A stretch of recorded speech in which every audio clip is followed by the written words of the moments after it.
All right, everyone. Welcome back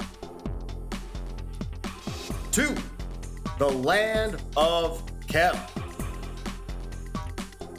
I am your host and the author. My name is Jeffrey Drum. Thank you all so much for joining me again. All right, everyone, welcome back. This is episode 98, and today I will be discussing the satellite pyramids and quote-unquote trial passages adjacent to the Great Pyramid on the Giza Plateau. If this is the type of content you're interested in regarding the function of the Egyptian pyramids, please subscribe to the Land of Chem here on YouTube, like, comment, and stay tuned. If you want to help support the channel, check out the Land of Chem members-only channel for exclusive content that you will not see anywhere else. If you're interested in purchasing a copy of the Land of Chem book or some merch, check out thelandofchem.com. If you want to follow me on Instagram, my handle is @thelandofchem. Ladies and gentlemen, I think that is it for today's intro. So without further ado, let's get right to it. All right, everyone, here we go with tonight's episode. So this is a map of the Giza Plateau chemical manufacturing complex. And today I will begin my attempt to assimilate and explain all of these separate functional features and structures, starting with the satellite pyramids of the Great Pyramid, which you can see here, G1A, G1B, G1C, and G1D. And yes, there is a fourth satellite of the Great Pyramid on its southeastern corner. And I'll be showing some footage from this area in an upcoming Sunday Site Visit 26. This structure is indicated on the maps created by the German archaeologist Lepsius in the late 1800s. However, it appears to have been forgotten and was not officially rediscovered or investigated until 1991, when a reconstruction and restoration project of a modern road unearthed this fourth satellite pyramid. Now, in regard to the purpose and function of these satellite pyramids, I want you to hear the explanation given by Zahi Hawass himself, as quoted in Keith Hamilton's Layman's Guide to the Minor Pyramids of Giza, a fantastic 3-part series investigating these perplexing structures. Link in the video description below. So I bring you this, and I will quote here. The small pyramids G1D and G2A are quite similar constructions with subtle differences, often called satellite pyramids or cult pyramids. Their true function may never be known. Hawass would sum up the various theories surrounding these structures, begin quote by Zahi Hawass. The function of the satellite pyramid is not known and has been debated at length among scholars. The most frequently cited possible functions of the satellite pyramid are a dummy tomb connected to the said festival, burials for the king's Ka, symbolic burials for the king as the king of Upper and Lower Egypt, burials of the placentas, tombs for the viscera, solar symbols, temporary storage for the body, and tombs for crowns, end quote. Hawass would conclude, quote, the function of the satellite pyramid is that the king used the burial chamber of this pyramid as a changing room. He took his robe off and left his crown in the burial chamber. He wore the skirt and held the flail. Then he emerged through the entrance to go outside to perform the said festival, to announce to the gods that he had finished all the work that they had asked him to do. Therefore, the function of the satellite pyramid during the Old Kingdom was as a changing room for the said festivals. And at this point, I will say there is a lot more being stated here in this quote by Zahi Hawass than meets the eye. And if you read between the lines, I think this passage contains some very important information, and I'll be doing a follow-up video on this topic exclusively on the members-only channel. Now, I resume quoting here by Keith Hamilton. It would seem a strange structure for a changing room, and it's hard to imagine a mighty king such as Khufu sliding down a smooth, small passage to get changed in his best robes and regalia, then struggle to get back out through an entrance some 4.8 meters above the base of the pyramid. And having been inside of G1A during Sunday Site Visit 25, which you just saw, I absolutely agree with Hamilton that it is a preposterous idea that anyone would slide down the extremely steep shaft, and complete nonsense to explain this structure as a quote-unquote changing room. Clearly, they have absolutely no idea what these three structures are for, or the fourth one for that matter. So as always, they are attributed to some imaginary symbolic function. Just look at how steep the incline leading into G1A is. And even with the wooden stairs that have been added in the modern day to assist the tourist entrance process, it is extremely difficult to get in and out of this structure. I just did it myself, and it would be absolutely impossible to do it without the modern staircase. This is absolutely not a quote-unquote changing room, and it is not a burial, cult pyramid, or anything of that nature. This is speculative terminology that has been assigned to these structures in the late 1800s and early 1900s by people who did not understand what they were investigating.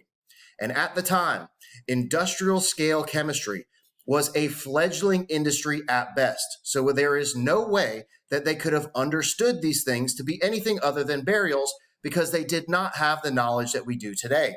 And unfortunately, no one has ever bothered to take a look at them from a different perspective of reverse engineering the entire system until now. Which brings me to the quote-unquote trial passages of the Giza Plateau, located here on the northeastern corner of the Great Pyramid.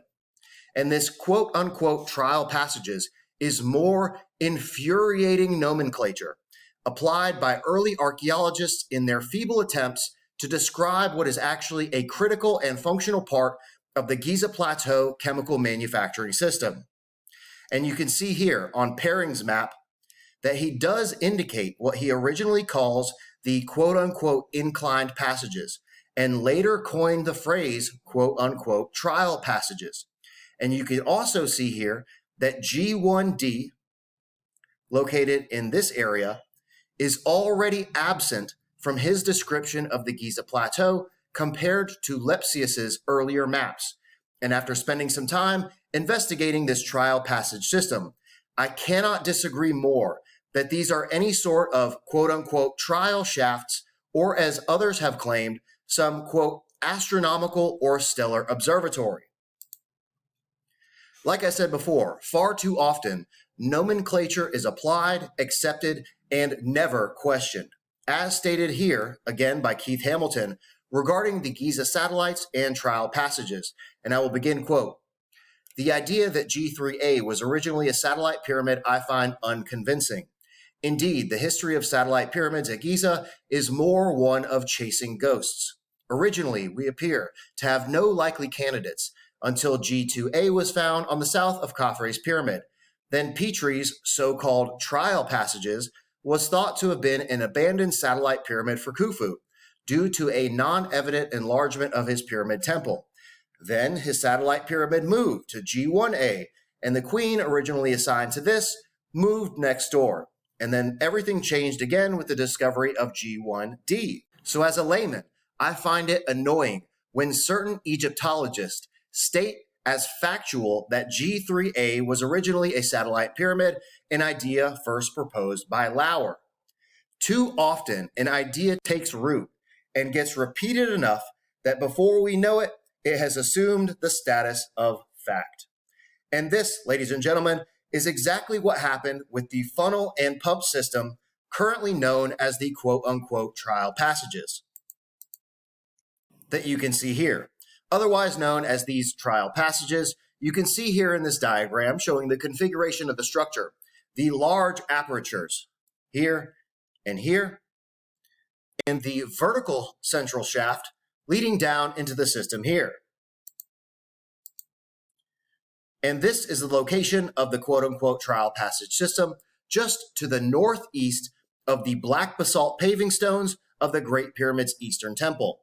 And recall from episode 88 that the black basalt has thermoregulatory and retention properties, which in this case are directly related to maintaining the heat of solutions that were moving underneath this system. You can also see here that the subterranean southern end of this descending shaft is filled with sand and rubble, which is typical for all of the unexcavated shafts covering these ancient sites. And I believe that this shaft continues further underground to the south to a destination that I will be discussing in a later episode. So now I'll put in some footage from Sunday Site Visit 17 so you can see what this system looks like in person. And if you want to see the new unreleased footage showing even more details of this area, it was just presented along with the chemical analysis of samples taken from this area by the Acidic Project on the Land of Chem members only channel in episode 1, now available. And here, so there's a number of modern conduits that run through this area that were carved to house the lighting cables for the sound and light show. So at night, they do a big presentation at the Sphinx Temple and they light up the Great Pyramid. It's absolutely spectacular. But a lot of these channels were excavated to house the lighting for that sound and light show. However, we were speaking to an archaeologist on site and he mentioned that this channel here that you can see running in this direction is an ancient original conduit here on the eastern side of the Great Pyramid of Giza.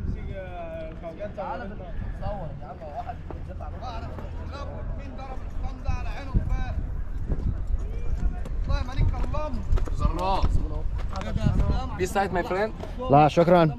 Okay, my friend. And so this is the termination of that channel. And we're going to follow this a little bit further because I can see there's more of it down here.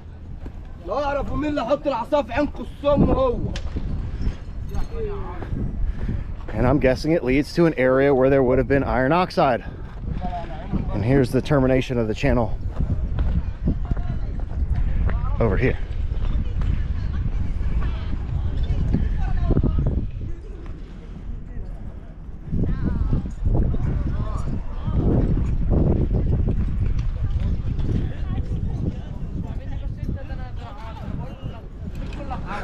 Camel, as they say here in Egypt. All right, try not to step in a bunch of camel shit as I walk around here. All right, now, in just a moment, I will begin to put all of the pieces together as we proceed through our expedition of the Giza Plateau today. So we've already been discussing how the Great Pyramid of Giza was producing a dilute solution of sulfuric acid. And you can see here, here's a good channel with the iron oxide deposits. This is iron oxide, that reddish brown material that you can see here.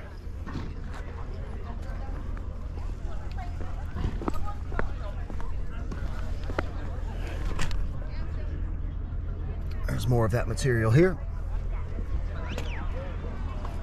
So again, it would be more unusual if we did not see these deposits of iron oxide. And here's pit number 2 that we will be investigating. All right, so let's start here. You can see this vein here, the reddish brown color of iron oxide. And let's follow this vein. This is modern restoration work. This is a patch piece here. This isn't a conduit. More iron oxide here. Let's follow this vein, see where it goes. So the vein leads through the Eastern Temple over here. And where does it go? Into pit number 2. So again, this is direct evidence that these large pits adjacent to the Giza Plateau, or the Great Pyramid on the Giza Plateau, were also filled with this iron oxide. So imagine this huge pit here filled with metal-rich minerals.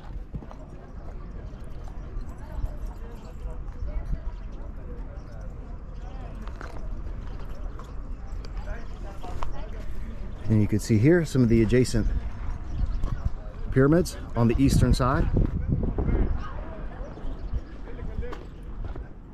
I'm going to take my time today because it is beautiful out here, not too hot, and having just gotten outside of the jam-packed internal reaction chambers of the Great Pyramid, I was actually able to get some footage in there, which I'm pretty surprised. I wasn't sure what I was going to be able to get when I started walking in there. So here's another pit over here.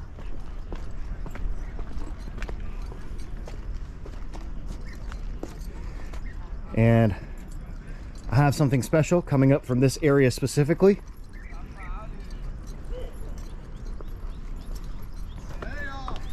And if I remember correctly, this is the area that's known as the trial, quote-unquote, trial passages. And I have something very special coming up from the Acida project in regard to the trial passages. But look at what we have here. You can see more of this iron permeated bedrock all in through this area here. Look at these very unusual erosion patterns here.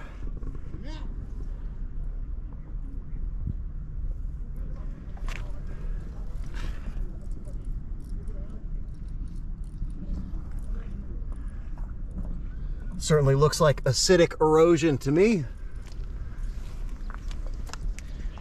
Like perhaps there was an acidic solution flowing through this area at some point and leading down into the quote-unquote trial passage.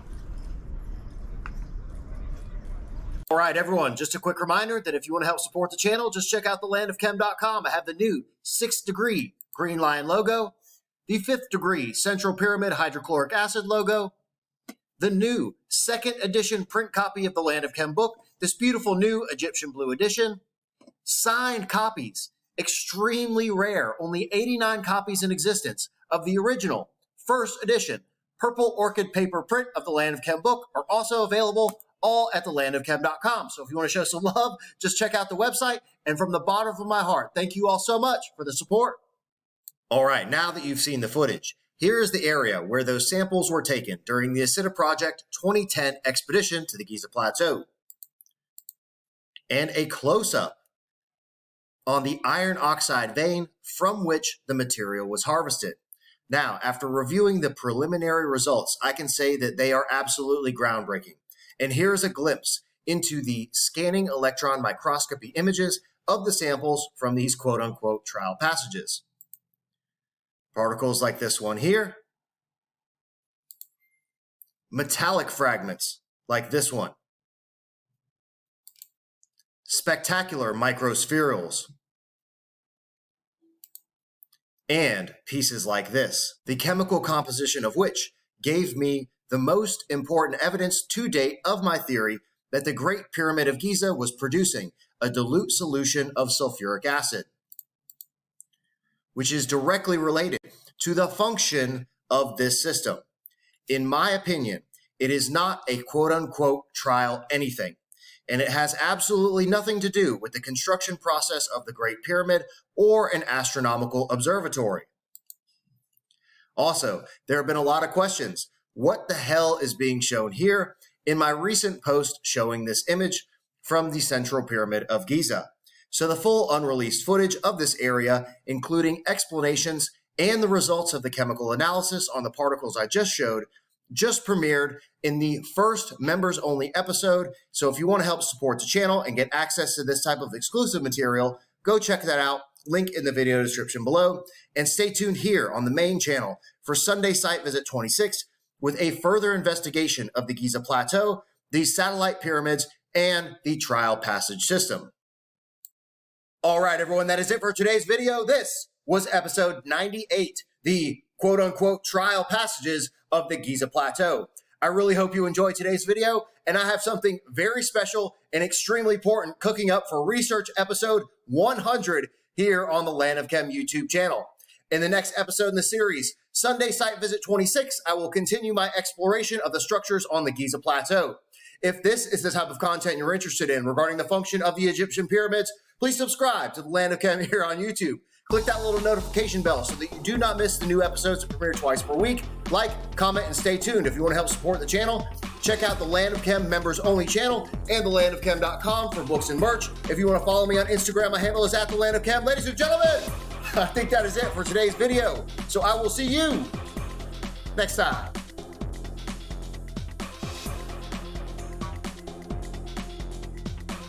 Yo, are you still watching this? Please subscribe to the Land of Chem here on YouTube and click that little notification button. New videos coming out every single week. And check out this other episode. Come on, do it. Do it now.